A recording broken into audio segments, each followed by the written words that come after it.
Deosai by Mustansir حسین تارڑ۔ جھیل شیوسر وہاں تھی یا نہیں تھی؟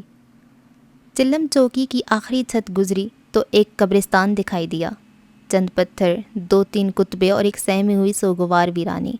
اگرچہ ہمیشہ کے لیے سرد ہو جانے والے اور کیڑوں کی خوراک بننے والے بدن کو اس سے کوئی فرق نہیں پڑتا کہ وہ ایک تاج محل کے نیچے دفن ہے یا چلم چوکی کی قبرستان میں ہے، صرف جو پیچھے رہ جاتے ہیں انہیں فرق پڑتا ہے۔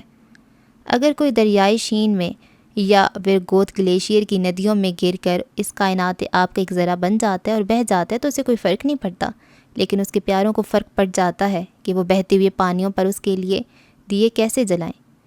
جرمنی اور سوئٹزرلینڈ کے قبرستان اتنے آرگنائزڈ اور صاف ستھرے ہیں کہ لوگ شام کی سیر کے لیے ان کے باغیچوں میں آ نکلتے ہیں، لیکن ان کی فوجی تنظیم ایسی ہے کہ شک ہوتا ہے کہ ہر صبح مردہ اٹھ کر سلیوٹ مارتا ہے اور کہتا ہے حاضر جناب، اور پھر غڑاب سے اپنی قبر میں چلا جاتا ہے، اور اس دوران وہ پھول اور تحفے بھی دیکھ لیتا ہے جو پچھلی شام اس کے دوست اور رشتہ دار قبر پہ رکھ کر گئے تھے۔ ویسے غرق دریا ہونے والے بھی عجب لوگ ہوتے ہیں، نہ کہیں جنازہ اٹھتا ہے نہ کہیں مزار ہوتا ہے، کونورد ہی ہوتے ہوں گے، لیکن یہ بھی ایک حقیقت ہے کہ ہر شخص کی خواہش ہوتی ہے، اگرچہ اسے فرق تو نہیں پڑتا کہ وہ دفن ہو تو اپنی مرضی کی جگہ پر دفن ہو۔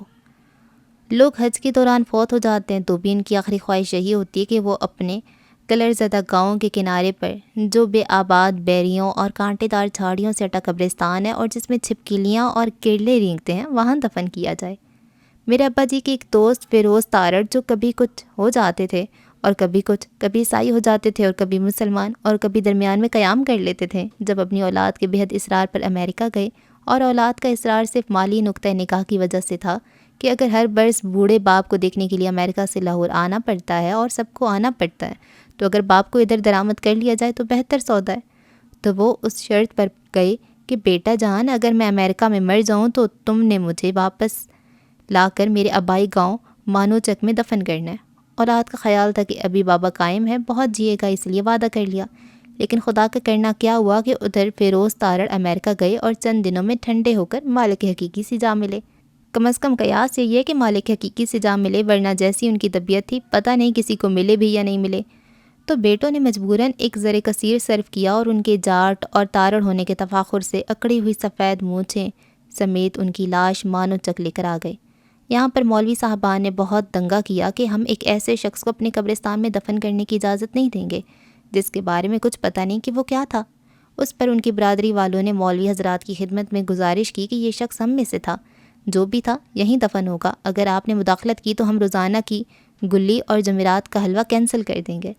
یہ دھمکی کارگر ثابت ہوئی اور فیروز تارڑ کو اپنی کوئی یار میں 2 گز زمین مل گئی، اور اگر کوئی مجھ سے پوچھے کہ بعد از مرگ کہاں خاک اندر ہونا پسند فرمائیں گے تو اس پسند میں چلم چوکی تو ہرگز شامل نہیں ہوگی۔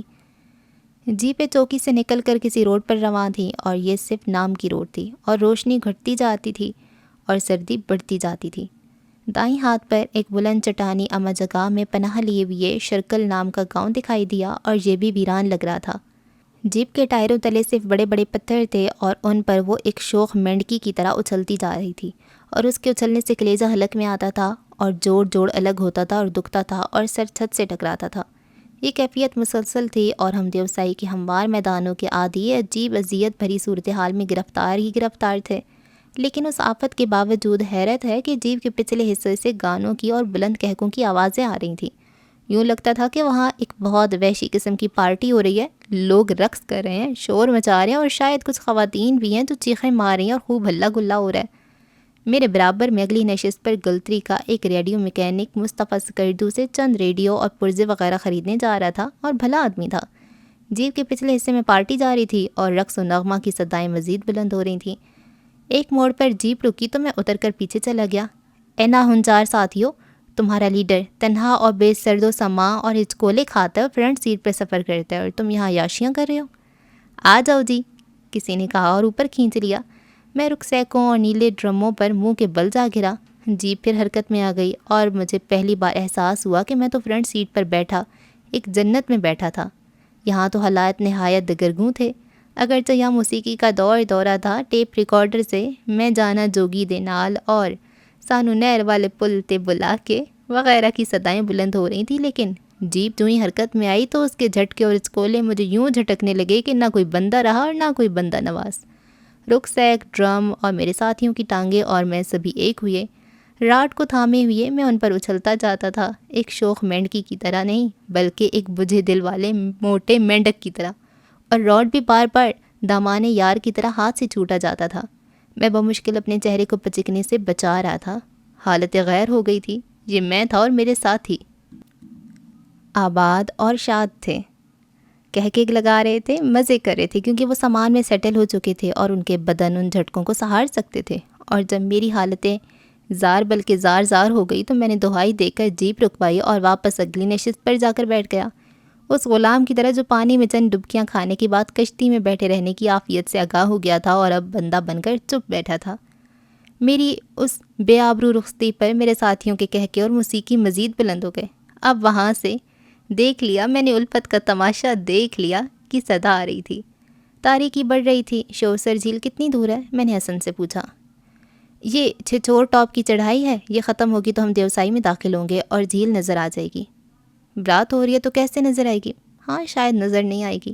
میں خاموش ہو گیا، اور کیا کر سکتا تھا؟ میں دیوسائی کی سب سے بڑی کشش کو نہیں دیکھ پاؤں گا۔ شیو سر کا خواب بھی تاریکی میں اتر رہا تھا، لیکن میں کیا کر سکتا تھا؟ شیو سر تو نہ آئی، البتہ یکدم تاریکی اتنی گھنی اتری کہ حسن نے جیپ کی ہیڈ لائٹس آن کر دیں۔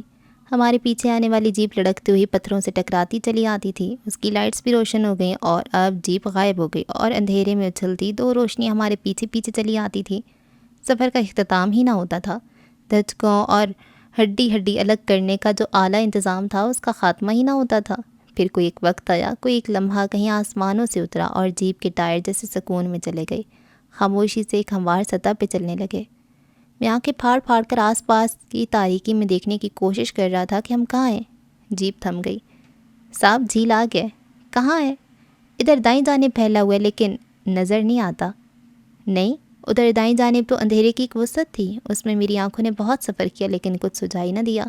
آنکھیں جھپکنے سے پتہ چلا کہ وہ کھلی ہیں، شائبہ ہوتا تھا کہ وہ بند ہیں، تب بھی کچھ دکھائی نہیں دیتا۔ کھٹا ٹوپ اندھیرا تھا، جھیل پر اگر ستپارہ کا کوئی ایک جگنو آ نکلتا تو بھی اس کی روشنی میں کچھ تو نظر آ جاتا۔ تاریکی میں گم آنکھیں دیکھتے دیکھتے تھک گئیں۔ جیپ کا انجن چل رہا تھا اور ہیڈ لائٹس کچے راستے پر دور تک جاتی تھی اور روشنی میں ایک لرزش تھی جو انجن کی گھر سے ہم آہنگ تھی۔ میں نے ایک مرتبہ پھر دیکھنے کی کوشش کی، شاید وہاں کچھ نہ تھا، اگر ہوتا تو کچھ تو دکھائی دیتا۔ ہیڈ لائٹس آف کر دو، میں نے حسن سے کہا۔ اس نے سوئچ آف کیا تو تاریکی گویا ایک انبار کی صورت ہم پہ گری اور ہمیں دفن کر دیا۔ انجن بھی بند کر دو، اس نے سوئچ گھما کر جیپ کو خاموش کر دیا تو خاموشی بھی اتنی وسیع ہوئی کہ ہمیں اپنی چپ میں لپیٹ لیا۔ میں نے ہینڈل گھما کر دروازہ کھولا اور ٹٹولتا ہوا جیپ سے اتر گیا۔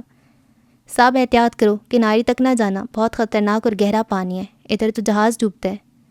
باہر سردی ٹھہری ہوئی تھی، ایک چپ تھی اور تاریکی تھی۔ میں نے پھر آنکھیں جھپکیں، پھر جیسے راکھ جلنے سے پہلے آتشدان کے کوئلوں میں ایک بے نام سی لو ہوتی ہے، جیسے ایک محبوب چہرہ تاریک کمرے میں بھی اپنے خط و خال کے شائبے دکھلاتا ہے، ایسے دیوسائی کا آسمان نیچے آتا گیا اور اس پر جو ستارے ابھی ظاہر ہوئے تھے ان کی بے نام لو میں مجھے جھیل شوسر کے شائبے نظر آئے۔ وہ میرے تخیل میں تھے اور دکھائی دیتے تھے، اس کا پتہ نہیں چلتا تھا وہ وہاں تھے یا نہیں، یہ میں نہیں جانتا۔ میں اپنی چشم تصور میں ان تمام تصویروں کو لایا جو میں نے آج تک اس جھیل کی دیکھی تھیں۔ چنگیز سلطان کی اس تصویر کو تخیل میں لایا جو اس نے گلگت پرواز کے دوران شوسر کی کھینچی تھی، اور اس میں اس جھیل کے پانیوں میں جہاں جہاں گہرائی تھی وہاں سیاہی تھی، اور جہاں پانی کم تھے وہاں نسبتاً سفیدی تھی، اور اس سیاہی اور سفیدی کا کوئی ایسا امتزاج تھا کہ جھیل پر اللہ کا حرف ابھرتا دکھائی دیتا تھا۔ لیکن اسے دیکھنے کے لیے عقیدہ درکار تھا، کیا پتہ اسی تصویر میں ایک یہودی کو موسیٰ کے احکام نظر آئیں، ایک عیسائی ایک سلیب دیکھے، ایک ہندو کو اوم لکھا نظر آئے، اور ایک بدھ کو ایک کنول کھلتا نظر آئے۔ اور پھر شیو سر کی ایک اور تصویر بھی تھی، یہ ایک شخص کے ذہن میں تھی اور فنا ہو چکی تھی، لیکن وہ مجھ تک منتقل ہو چکی تھی، گلگت سے اسلام آباد جانے والے فوکر طیارے کے لاپتہ ہو جانے سے پیشتر۔ کیپٹن زبیر جو اس طیارے کو چلا رہے تھے اور اسی کے ساتھ آج تک گم ہیں، انہوں نے ایک مرتبہ دیوسائی پر پرواز کرتے ہوئے جھیل شیو سر کو کسی ایسے زاویے سے دیکھا تھا کہ سورج کی روشنی کی وجہ سے یوں لگتا تھا کرنیں کسی ایسے زاویے سے اس پر اترتی تھیں کہ اس کے پانی دکھائی نہ دیتے تھے، صرف ایک بڑا خالی پیالہ دکھائی دیتا تھا، جیسے آتش فشاں پہاڑ کا گڑھا ہوتا ہے۔ یہ منظر ایک لمحے کے لیے تھا اور پھر جھیل کے خالی پیالے میں پانی بھر گئے تھے، لیکن مجھے تو شائبوں کے سوا کچھ بھی دکھائی نہ دیا۔ جیپ کا انجن خاموش تھا، لائٹس آف تھیں اور میں ذرا 2 قدم آگے جا کر کھڑا تھا اور پھر مجھے کچھ دکھائی نہ دیتا تھا سوائے ایک ہلکے سے شائبے کے۔ ستاروں کی لو میں شاید پانی تھے، فریب تھے، کوئی سیاہ سیال تھا، کوئی آہستہ آہستہ حرکت کرتا وہمہ تھا، کچھ تھا، شاید موت کے بعد کا منظر تھا جب کچھ دکھائی نہیں دیتا یا دیتا ہے لیکن اس کے باوجود وہ وہاں تھی۔ میں نے اس کی موجودگی محسوس کر لی تھی، جیسے ایک بدن ہو جو اندھیرے میں میری چاہت میں گیلا اور مہکاور ہوتا ہو، اور میں اسے دیکھ نہ سکنے کے باوجود اس کی موجودگی کو محسوس کرتا ہوں، اسے سونگھ سکتا ہوں۔ وہ وہاں تھی۔ جیپوں کے ڈرائیور بے چین ہو رہے تھے کہ یہ شخص اندھیرے میں کھڑا کیا دیکھتا ہے، کچھ نظر نہیں آ رہا تو کیا دیکھتا ہے، اور میں اپنی حیاتی کے آئندہ دنوں کو دیکھتا تھا، ان راتوں کو دیکھتا تھا جب میں اپنی اسٹڈی میں قید اس لمحے کو واپس لانے کی صحیح کروں گا جب میں دیوسائی کی رات میں جھیل شوسر کے کنارے کچھ نہ دیکھتا تھا۔ ویسے ہرگز ضروری نہیں کہ ایک جھیل کو صرف دن کی روشنی میں ننگی آنکھوں سے ہی دیکھا جائے، یہ ہرگز ضروری نہیں۔ جھیلیں اور عورتیں ہوتی ہی اس لیے ہیں کہ ان کے تاریک فریب میں مبتلا ہو کر انہیں دیکھا نہ جائے، صرف محسوس کیا جائے۔ میں بھی جھیل شوسر کے تاریک دھوکے میں جکڑا ہوا وہاں کھڑا تھا، اسے دیکھتا نہ تھا، صرف محسوس کرتا تھا کہ وہ وہاں ہے۔ میں نے اپنی حیاتی میں جن جھیلوں تک رسائی حاصل کی تھی ان سب کو میں نے دن کی روشنی میں یا دھند آلود دوپہروں اور شاموں میں دیکھا تھا اور کبھی ان کے پانیوں میں اترا تھا، لیکن شوسر واحد جھیل تھی جسے دیوسائی کی شب میں نہ دیکھتا تھا اور پھر بھی محسوس کرتا تھا، گویا دیکھتا ہی تھا۔ ایک شب دیوجور میں شدید سردی کے جماؤ میں شوسر جھیل کے تاریک کناروں پر رکی ہوئی 2 جیپیں۔ کون جانتا ہے کہ اس شب دیوجور جس کناروں پر ہماری جیپیں ساکت ہوئی تھیں اور ان کی ہیڈ لائٹس گل ہوئی تھیں وہ کنارے شوسر کے تھے۔ یہ عین ممکن تھا ہم کہیں بھی رک گئے ہوں، تاریکی میں کیا پتہ چلتا ہے کہ کہاں رکے ہیں، اور حسن نے صرف میری تسلی کے لیے کہہ دیا ہو کہ صاحب شوسر جھیل، اس لیے کہ نہ ہم دیکھ سکتے تھے کہ ہم کہاں ہیں، نہ ہمیں شائبوں کے سوا کچھ دکھائی دیتا تھا، صرف ہماری خواہش تھی اور تصور تھا کہ ہم جھیل شوسر پر ہوں۔ میں اندھیرے میں تھا، حسن کی وارننگ کو ملحوظ خاطر رکھتا ہوا کنارے کے قریب نہ گیا، ایک ہی مقام پہ کھڑا شوسر کو دیکھتا رہا۔